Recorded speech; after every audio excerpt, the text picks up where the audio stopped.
The resignation of Harvard President Claudine Gay following the discovery of repeated instances of plagiarism has sparked major outrage in the left-leaning media and a bizarre sort of instinctive desire to defend her. It's, I guess, not a big surprise that the left-leaning outlets would rush to defend a powerful woman of color being forced out of a high-profile job. But the degree to which those outlets have carried water for Claudine Gay by blaming it on racism, attacking her critics, and by sugarcoating, even flat out denying the violations she clearly committed, has just been sort of hard to believe. And to be clear, I said that I thought she should not have been fired for her terrible performance in front of Congress last month, where she made wishy-washy comments about anti-Semitism on campus.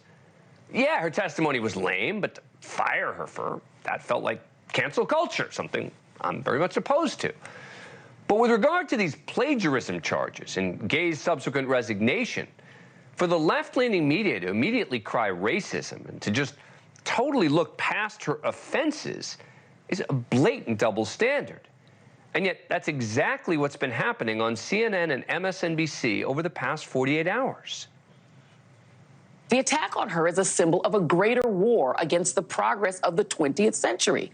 They want to force women and people of color back into their place, too. There have oftentimes, over the course of history, both recent and distant, orchestrated attacks to undermine the integrity and credibility of Black intellectuals, period. The fact that she's a Black woman and the first person who is a Black American to lead Harvard only added to their thirst to dethrone her.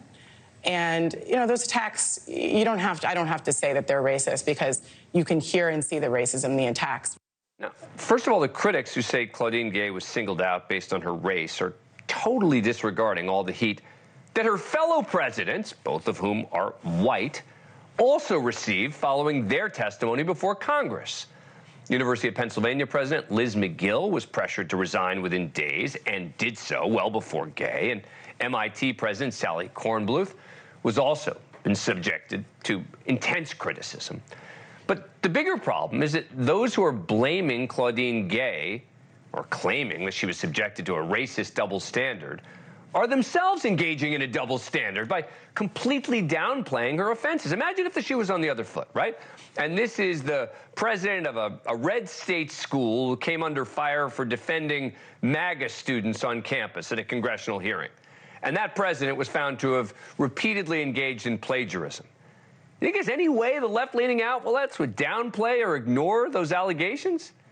But that's what the left-leaning media is doing with Claudine Gay, and it's been wild to watch them call her plagiarism everything but what it is.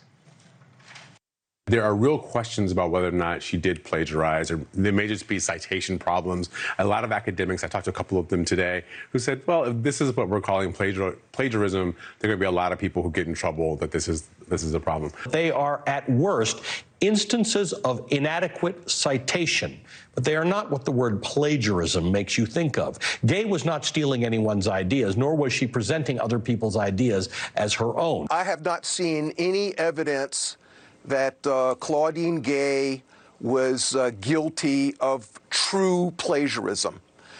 She may have been guilty in the distant past of some sloppiness. True plagiarism, as opposed to just plagiarism. And CNN correspondent Matt Egan went viral for this bizarre moment where he twisted himself in knots to avoid saying the P word. We should note that Claudine Gay has not been accused of stealing anyone's ideas in any of her writings. She's been accused of sort of more like copying other people's writings without attribution. So it's been more sloppy attribution than stealing anyone's ideas. Copying other people's writings without attribution is called plagiarism.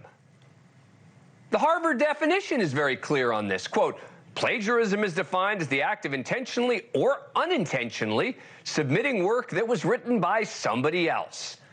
It doesn't get much clearer than that. There's no hedging. There's no mention of true plagiarism. It's plagiarism, and in the academic world, it's a really big deal. Claudine Gay has already been forced to correct several of her works, and there are as many as up to 50 suspected occurrences, several of which involve the lifting of multiple paragraphs. Look, you can defend Claudine Gay. You can say she shouldn't have had to resign. Fair enough.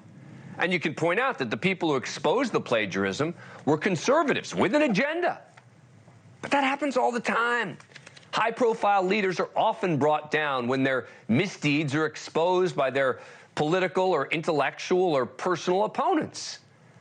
But ignoring what she's done is just advocacy with a sort of dollop of idiocy. And the left-leaning outlets have done just that. They claim there's a double standard for this powerful woman of color, but it seems what they're really objecting to is that a woman of color was held accountable at all. Thank you for watching. Go to newsnationnow.com to find NewsNation on your cable provider. And don't forget to click the red subscribe button below to get more of NewsNation's fact-driven, unbiased coverage.